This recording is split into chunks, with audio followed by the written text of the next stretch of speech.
Sessional admission 24-25 তোমাদের জন্য আমি শেষ মুহূর্তে বাংলার একটি সাজেশন নিয়ে আসলাম, যা তোমাদের 3 মে অনুষ্ঠিত পরীক্ষার জন্য খুবই গুরুত্বপূর্ণ একটি ভূমিকা পালন করবে। তো যাই হোক, কথা না বাড়িয়ে শুরু করা যাক। প্রথমে আমরা যে বিষয়টি বাংলা নিয়ে আলোচনা করব, বাংলার গদ্যের অংশ। আমরা পড়ে আসছি যে বাংলার গদ্যের অংশে মোট 7টি আমাদের শর্ট সিলেবাসে যেগুলো ছিল সেগুলোই আমরা আলোচনা করব। এর বাইরে থেকে এমসিকিউ হওয়ার সম্ভাবনা খুব কম। তো আমাদের যে গল্পগুলো আছে, অপরিচিতা আছে, বিলাসী আছে, আমার পথ আছে, মানব কল্যাণ, মাসি পিসি, 52 দিনগুলি এবং রেইনকোট। আমরা সকলে জানি যে অপরিচিতা গল্পটি অ্যাডমিশন হোক বা আমাদের একাডেমিক পরীক্ষা হোক, সব ক্ষেত্রেই কিন্তু গুরুত্বপূর্ণ। তো এটিকে আমি একটু বেশি গুরুত্ব দিতেছি। আমি যে গল্পগুলোকে বেশি গুরুত্ব দিতেছি তা হচ্ছে অপরিচিতা, বিলাসী এবং আমার পথ। এই 3টা গল্পকে আমি বেশি গুরুত্ব দিতেছি। বাকি গল্পগুলোর গুরুত্ব আছে, কিন্তু এগুলোর আমি একটু বেশি গুরুত্ব দিতেছি। আর এই যে অপরিচিতা, এটাকে আমি 3 স্টার দিলাম। এটির গুরুত্ব অনেক, কারণ এটি অ্যাডমিশন হোক আর একাডেমিক সবসময় এখান থেকে এমসিকিউ সিকিউ সবসময় এসে থাকে। তারপর আমি দ্বিতীয় যেটাকে রাখতে চাইছি তা হচ্ছে 52 দিনগুলো।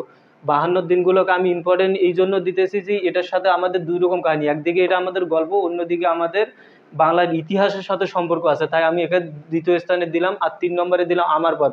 আমার পথ কাজী নজরুল ইসলামের লেখা একটি ক্রিয়েটিভ, বলতে এটা একটি ব্যতিক্রম ধর্মী গল্প, তাই আমি এটাকে 3 স্টার দিলাম। আপাতত এটা, বাকিগুলোও তোমরা পড়ে নিবে, এগুলোকে আমি অত গুরুত্ব দিতেছি না। তারপর আমাদের উপন্যাস এবং নাটক থেকে, এখানে থেকে 2 থেকে 3টা এমসিকিউ বাধ্যতামূলক, মিনিমাম 2টা এমসিকিউ থাকতে হবে। তাই এখানে আমরা বিশেষ করে যে বিষয়গুলো লক্ষ্য করব, চরিত্রগুলো, কার চরিত্রগুলো কীরকম, কে কীরকম ভূমিকা পালন করেছে, এই চরিত্রগুলো বিশেষ করে মনে রাখলে আমি আশা করি এখান থেকে তোমরা 2টা এমসিকিউ অনায়াসে পেয়ে যাবে। তারপর আমরা যদি বাংলার গদ্যের অংশ যাই, গদ্যের অংশ থেকে আমি সবচেয়ে বেশি যেটা ইম্পর্টেন্ট দিব তা হচ্ছে বিদ্রোহী। কাজী নজরুল ইসলামের একটা বিখ্যাত কবি বিদ্রোহী।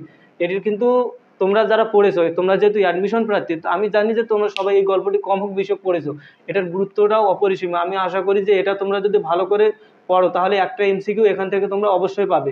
এর বাইরেও পাইতে পারো, তবে না পাওয়ার সম্ভাবনা বেশি। তারপরে যেটি আমি ইম্পর্টেন্ট দেব, ফেব্রুয়ারি 1969।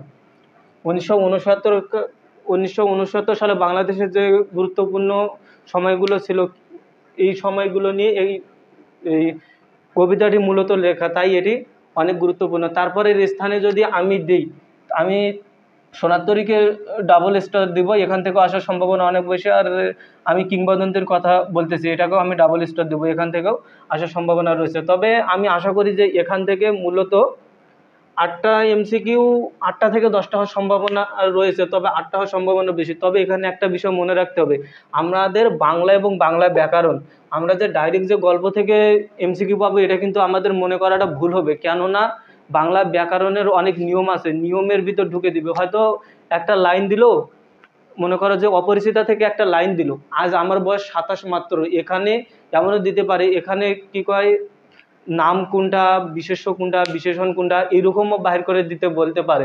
অথবা কোনো একটা বানান ভুল দিয়ে বললো যে শুদ্ধ বানানটি লেখো, এরকমভাবে এমসিকিউ। আমাদের যে ডাইরেক্ট কবিতা থেকে এমসিকিউ আসবে এটা কিন্তু আমাদের আশা করাটা ভুল হবে, কেননা এখানে বাংলা প্রথম পত্র দ্বিতীয় পত্র একসাথে মিলে আমাদের এই কোশ্চেনটি তৈরি হবে।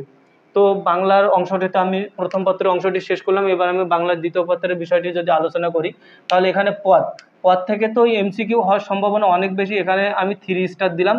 কেননা পদ ছাড়া ব্যাকরণের কোনো অংশ নিয়ে আলোচনা করা সম্ভব নয়।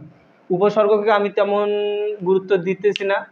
তারপর আমি যদি গুরুত্বপূর্ণ অংশ দিই, তাহলে ধ্বনি বর্ণ প্রয়োগ, ধ্বনি এবং বর্ণের প্রয়োগ, এটাকে আমি 3 স্টার দেবো। কেননা ধ্বনির প্রয়োগ এবং বর্ণের প্রয়োগ ছাড়া আমরা ব্যাকরণ অংশের কোনো কিছু করতে পারবো না, তাই এটাকে আমি 3 স্টার দিলাম। হয়তো কোনো একটি শব্দ ও লিখে বললো যে শুদ্ধ প্রয়োগ বা এর সঠিক প্রয়োগ বা এর বানানটি সঠিক করো।